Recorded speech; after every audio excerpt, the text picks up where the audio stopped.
Je me réserve souvent pour dire des choses sur l'Assemblée, c'est la première fois. Mais j'avoue que moi-même je suis victime. Le président de l'Assemblée, je trouve qu'il n'est pas transparent. Si nous, un organe de gestion, de contrôler le gouvernant, hein, au niveau du gouvernement, et c'est d'abord c'est nous qui doit se mettre maintenant d'abord donner l'exemple. Exemple aux autres pour dire que voilà comment on doit se comporter. Donc ben, si déjà, bon, comment tu peux aller balayer chez quelqu'un quand chez toi déjà est sale? Donc nous, l'opposition, on les regarde. Hein, le guéguerre qui est entre eux, c'est notre péché un peu qui sort. L'audience au président de l'Assemblée d'Amaro, 3 fois. Et c'est le chef de file de l'opposition qui doit être interface à lui. 3 fois, je demande l'audience officiellement. Il me l'a refusé. Pour l'instant.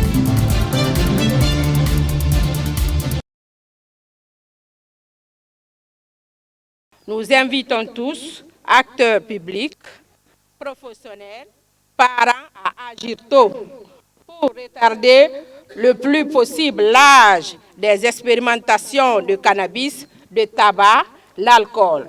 Suivant la répartition des consommateurs, les élèves, malheureusement les élèves et étudiants sont les plus nombreux, suivis des ouvriers, apprentis chauffeurs et les fonctionnaires.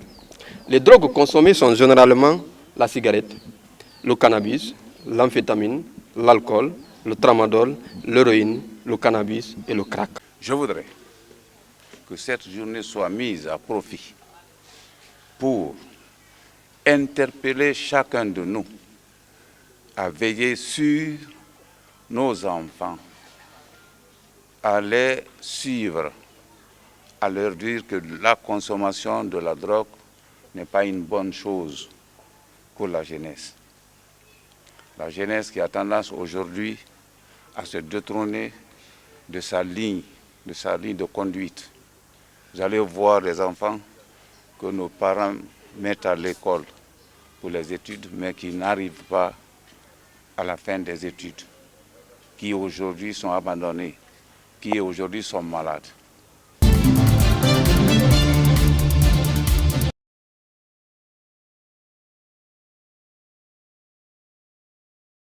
Cette opération est organisée en partenariat avec la CONAG, qui est la coordination nationale des acteurs de l'assainissement, qui mobilise les PME membres et également les volontaires au niveau de chaque quartier.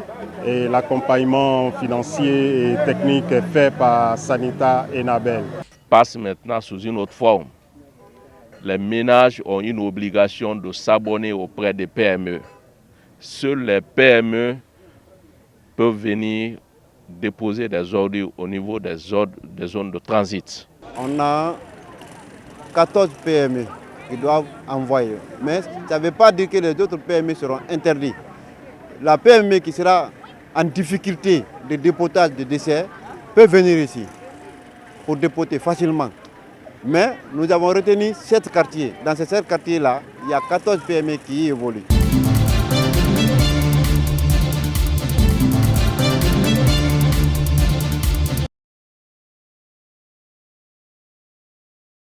L'offre Vanuatu Pass, qui comprend 3 services principaux, c'est le passeport du Vanuatu.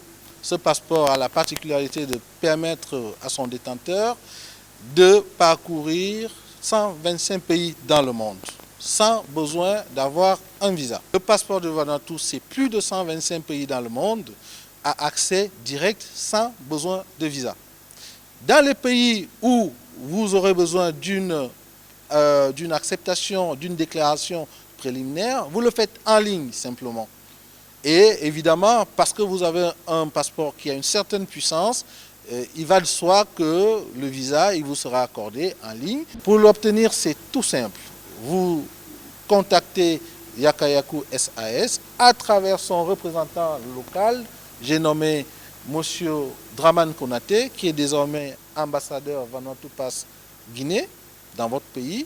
Vous contactez effectivement la société GDS Sarl à travers M. Draman Konaté et vous enregistrez vos données personnelles. Nous avons toutes les garanties de l'État du Vanuatu pour pouvoir exercer cette activité avec toutes les accréditations possibles.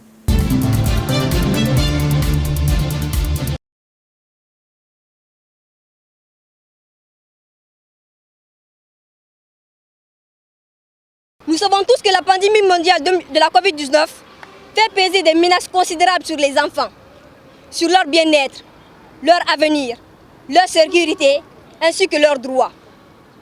Au-delà d'une crise sanitaire, le monde fait face à une véritable crise des droits de l'enfant. Chaque enfant a le droit d'être protégé contre toute forme de violence, physique ou mentale. Il a le droit d'être entendu. C'est la raison pour laquelle les défenseurs des droits des enfants accordent autant d'importance à la prise de parole des enfants. De même, chaque enfant a le droit d'être protégé contre toute forme d'exploitation ou de violence sexuelle. Le MIDAD se veut pour vocation de défendre les droits des enfants et vu tout ce qui est en train de se passer dans le pays, il ne faudrait pas qu'on reste jusqu'à la dernière minute pour dire non, arrêtons ça. Dès que ça commence, on doit prendre le bâton de pèlerin pour dire stop. On a remarqué que nous, nos amis, nous avons des enfants qui sont victimes comment je vais dire, ils sont victimes des abus sexuels et tout. À cause de cela, nous le MIDAD Guinée, avec MIDAD Guinée, nous avons jugé nécessaire de prendre cette initiative afin de défendre les enfants. Car nous nous rendons compte que les enfants sont innocents et ne peuvent pas se défendre eux seuls. Ils ont besoin des défenseurs.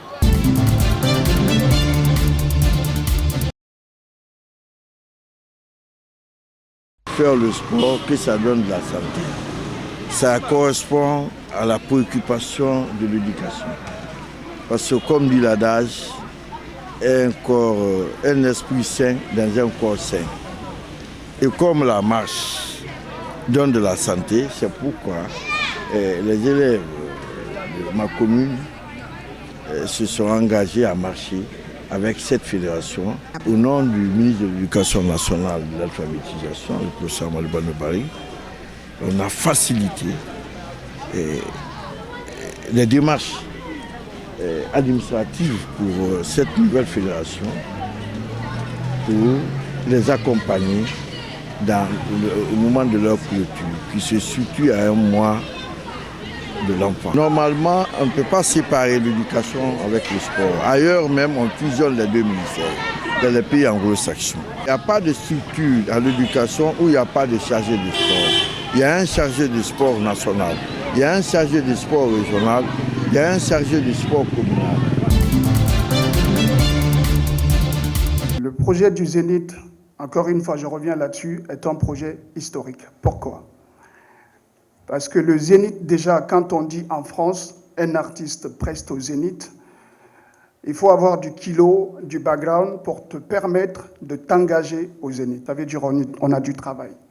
Et ce travail, ce qui est important, on ne manque pas de ressources pour le faire. Nous avons ces ressources. Nous avons des artistes nécessaires pour faire ce projet. Nous, on ne fera que nous réjouir et remercier le Tout-Puissant Allah, que Dieu vous donne la chance, que Dieu nous donne la chance de réussir cette première spectacle. Ne serait-ce qu'être à l'affiche de la salle Zénith, c'est déjà une victoire pour la Guinée. Mais les hommes sont là pour aider la corporation. Et quand c'est comme ça, il faut s'engager pour la corporation.